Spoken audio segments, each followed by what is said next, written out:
की सच्चाई, सच छुपने नहीं देंगे। नमस्कार, आदाब। देश की सच्चाई में आपका स्वागत है और मैं हूं हाफिज़ ग़ुलाम सरवर। आज आपके सामने मैं लेकर आया हूं महा एग्ज़िट पोल। और महा एग्ज़िट पोल सिर्फ शब्द नहीं है, बल्कि ये हकीकत है, सच्चाई है।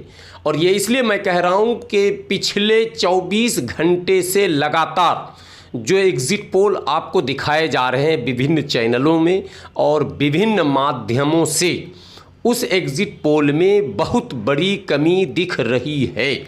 और ये मैं दावे के साथ इसलिए कह रहा हूँ कमी दिख रही है कि आप देखेंगे कि पिछले 1 वर्षों से लगातार जो पार्टियाँ जनता के बीच रही हैं, जिनके नेता जनता के साथ रहे हैं, जनता के दुख में, दर्द में, उनके हर परेशानी में वो बिल्कुल खड़े रहे हैं।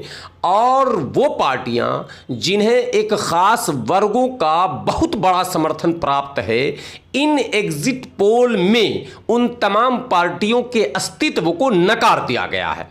इसलिए मैं कह रहा हूं कि इस एग्ज़िट पोल की सत्यता पर प्रश्न चिन्ह लग जाता है कि यदि आप जन अधिकार जैसी पार्टी को अस्तित्वहीन दिखा रहे हैं, यदि आप MIM को अस्तित्वहीन दिखा रहे हैं और आप अपने एग्ज़िट पोल में साफ शब्दों में ये लिख रहे हैं कि NDA और महागठबंधन के बीच कांटे का मुकाबला है और अन्य में केवल 8 से 10 सीटें हैं, और वो भी अन्य में वो लोग हैं जिनको आप नाम लेकर बोलना गवारा नहीं कर रहे। इसका मतलब कि कहीं ना कहीं ये एग्ज़िट पोल भी भेदभावपूर्ण है।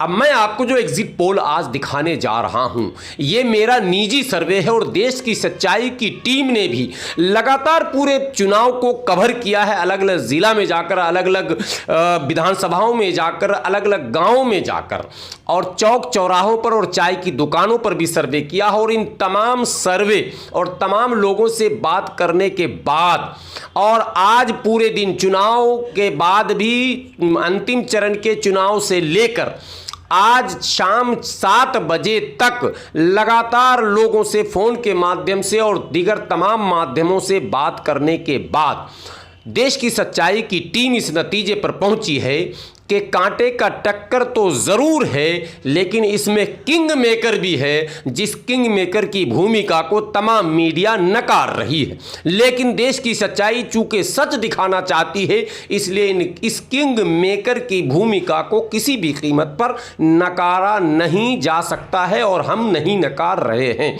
आइए आपको एक एक करके बिंदुवार आपको बताता हूं कि किन पार्टियों को कितनी सीटें मिलने जा रही है। हाँ, एक बात ज़रूर कहा जा सकता है कि ये कोई ज्योतिष शास्त्र नहीं है और ये कोई ऐसी मशीन भी नहीं है जो बिल्कुल 100% फिट ही बैठ जाए। पर अनुमान जो लगता है उसमें 19 और 20 का अंतर तो आता है, लेकिन 18 और 22 का अंतर नहीं आता है। मैं समझता हूं देश की सच्चाई की टीम ने जो अनुमान लगाया है और अनुमान लगाकर जो आंकड़े आप तक पहुंचाने की कोशिश की जा रही है, उसमें केवल 19 और 20 का अंतर आ सकता है, 18 और 22 का अंतर नहीं आ सकता है। मैं आपको सिलसिलेवार बताना चाहता हूं। सबसे पहले महागठबंधन के उन दलों के विषय में बताता हूं। RJD, देश की सच्चाई की टीम ने जिन जिन विधानसभाओं और जिन जिन जिलों का दौरा किया और जिस निष्कर्ष पर पहुंचा, उससे देश की सच्चाई की टीम का अपना अनुमान है कि RJD को 75 सीटें मिलने जा रही हैं, यानी 75 सीट RJD को मिलने जा रही है।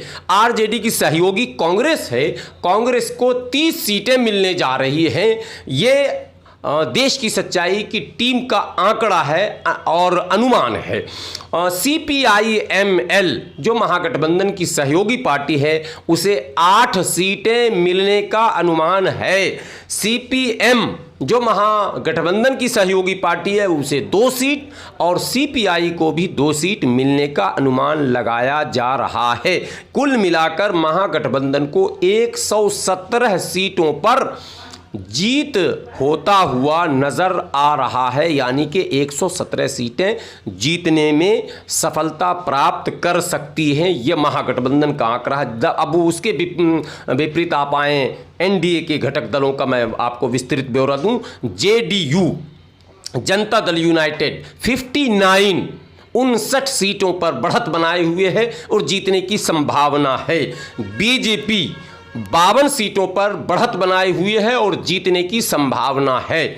दूसरी सहयोगी उनकी हम जीतन राम मांझी की पार्टी 2 सीटों पर बढ़त है, लेकिन देश की सच्चाई की टीम ने 1 सीट पर मुहर लगाई है।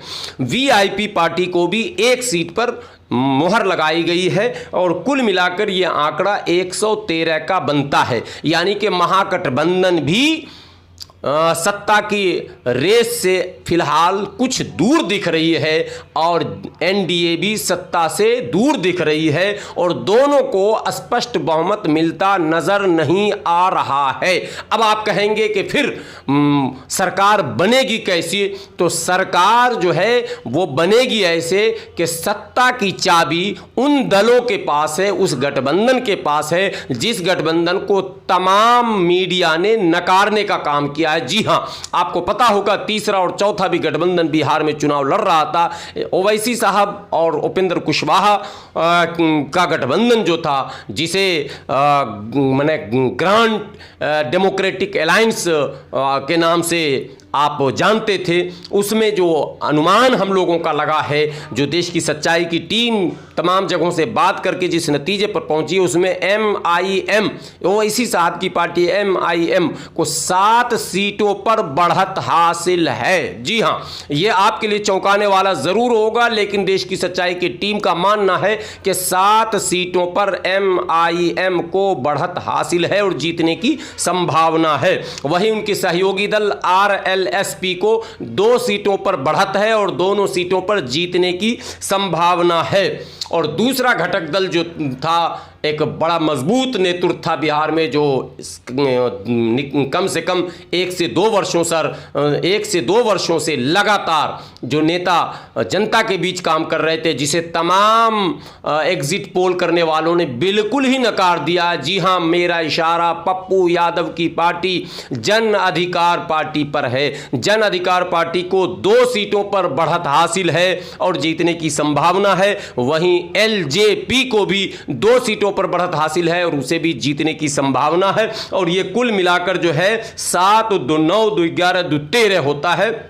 117, 113 और 13 ये कुल हमारा जो है आंकड़ा है। ये एग्जिट पोल है और ये महा से भी महा एग्जिट पोल है। इसको आप देखेंगे और नोट करके रखेंगे। आने वाली 10 तारीख को 12 बजे के बाद लगातार आपको पल पल का जो अपडेट मिलेगा देश की सच्चाई के एग्जिट पोल से, उसको मैच करेंगे तो आपको पता लगेगा कि हाँ, देश की सच्चाई ने बड़ी मेहनत, ईमानदारी और बारीकी से एग्जिट पोल आप तक पहुंचाया है। आपसे एक गुजारिश है, एक विनती है, एक रिक्वेस्ट है कि हमारे चैनल को ज़्यादा से ज़्यादा आप सब्सक्राइब करें, शेयर करें। इस एग्जिट पोल को दूर तक पहुंचाने में आप हमारी मदद करें। हाँ, कमेंट करके आप ये ज़रूर बताएं कि हमारा ये एग्जिट पोल आपको कैसा लगा। नमस्कार, जय हिंद, खुदा हाफिज़।